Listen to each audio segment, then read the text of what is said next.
ಇಲ್ಲ ರೀ ನಮ್ಗ ಅಡುಗೆ ಹೋಗ್ಲಾಕತ್ತೀವಿ ನೀರು ಕುಡಿಬೇಕಂದ್ರ ನೀರು ಇಲ್ಲ ಹೊಲ ಹೊಲ ಓಡಾಡಕತ್ತೀವಿ ಏನ್ ಬೇಕು ಏನ್ ಬೇಕು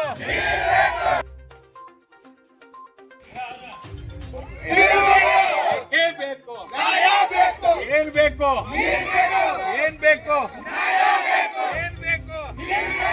ಏನ್ ಬೇಕು ಬೇಕು ಏನ್ ಬೇಕು ಏನ್ ಬೇಕು ಏನ್ ಬೇಕು ಬೇಕು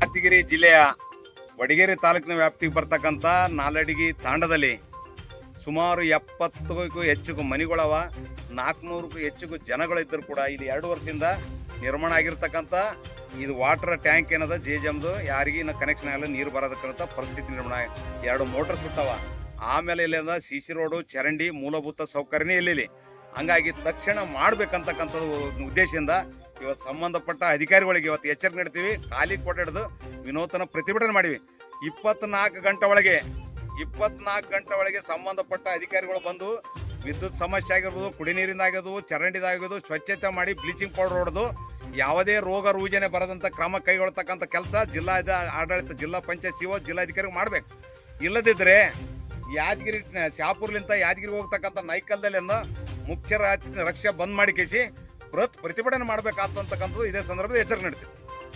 ಏನಳ ಹೇಳೋದ್ ವಿಷಯ ಅಂದ್ರೆ ನಮ್ಮ ಊರಿಂದ ನಾಲ್ವಡಿಗೆ ತಾಂಡದ ನಮ್ಮ ಕುಡಿಯೋಕೆ ನೀರಿಲ್ಲ, ನೀರಂತದ ಅನುಕೂಲ ಏನಿಲ್ಲ, ರೋಡ್ ಇಲ್ಲ. ಪ್ರತಿಯೊಂದು ಸಲುವಾಗಿ ನಾವು ಹೋಗ್ಬೇಕು, ಹೋಗಿದ್ರನ್ನ ಬಿ ನಮಗೆ ರೆಸ್ಪಾನ್ಸ್ ಕೊಡೋಲ್ರ ಸರ್ಕಾರ. ನಮ್ಮಲ್ಲಿ ಗಟ್ರಿ ಇಲ್ಲ, ರೋಡಿಗೆ ಹೋಗ್ಬೇಕಂದ್ರೆ ರೋಡಿಗೆ ನೀರು ಬರ್ತದೆ, ಗಟ್ರಿದಾಗ ಇದ್ರ ಗಟ್ರಿಗೆ ಹೋಗ್ತದ ನೀರು. ನಮಗೆ ಏನಿದ್ದಿದ್ದ ನೀರಿಂದ ಅನುಕೂಲ, ಕರೆಂಟಿಂದ ಅನುಕೂಲ ಅಂತ ಹ್ಯಾಂಡ್ ಪಂಪ್ ಏನು ಅನುಕೂಲ ಮಾಡಿ ಕೊಡ್ಬೇಕಂತ ನಾವು ಕೇಳ್ಕೊತೀವಿ ಮುಂದೆ ಸರ್ಕಾರಲಿಂತ. ಇಲ್ಲ ನಾವು ಮಾಡ್ಕೊಡಂಗಿಲ್ಲ ಅಂದ್ರೆ ನಾವು ಏನಿದ್ದಿದ್ದ ರೋಡಿಗೆ ಹೋಗಿ ಸ್ಟ್ರೈಕ್ ಮಾಡಿ ನಾವೇನು ಮಾಡ್ದ ನಾವು ಮಾಡ್ತೀವಿ ಮುಂದೆ. ಈಗ ಚರಂಡಿಗಳು ಇಲ್ಲ, ರಸ್ತೆ ಇಲ್ಲ, ಕರೆಂಟಿನ ಪ್ರಾಬ್ಲಮ್ ಇರ್ತಾವೆ. 5 ದಿನ 2 ದಿನಾಗ 2 ಮೋಟ್ರದ ರಿಪೇರಿಂಗ್ ಮಾಡ್ಬೇಕಂದ್ರೆ ಅದನ್ನು ರಿಪೇರಿಂಗ್ ಆಗೋದು, ರಸ್ತೆನಿಲ್ಲ, ಶೌಚಾಲಯ ಇಲ್ಲ. ಹೆಣ್ಮಕ್ಳು ಬೇರೆ ಹೊಲ್ದಾಗ ಹೋಗಿ ಸಂಡಾಸ್ ಮಾಡತಲಕ್ಕೆ ಹೊಲ್ದವರು ಬೇದು ಇದು ಮಾಡ್ತಾರೆ. ಅದಕ್ಕೆ ಇದು ಎಲ್ಲ ವ್ಯವಸ್ಥೆ ಮಾಡ್ಬೇಕಂತ ನಮ್ಮ ಉಮೇಶ್ ಕೆ ಮುದ್ದಾಳ ಅವರಿಗೆ ಪ್ರತಿಭಟನೆ ಮಾಡಿದಕ್ಕೆ ನಾವು ರಸ್ತೆ ಮೇಲೆ ಮಾಡ್ಬೇಕಾಗ್ತದೆ. ಅದಕ್ಕೆ ಇಲ್ಲ ರೀ ನಮ್ಗ ಅಡುಗೆ ಹೋಗ್ಲಾಕತ್ತೀವಿ ನೀರು ಕುಡಿಬೇಕಂದ್ರ ನೀರು ಇಲ್ಲ ಹೊಲ ಹೊಲ ಓಡಾಡಕತ್ತೀವಿ ಏನ್ ಮಾಡಮ್ ನಾವು. ಇಲ್ಲ ಅಂದ್ರ ನಾವು ಹೋರಾಟ ಮಾಡ್ತೀವಿ ನೋಡಿ ಹೊಲ್ದಾಗ. ನಿಮ್ಮ ಹೆಸರು? ಲಕ್ಷ್ಮೀ.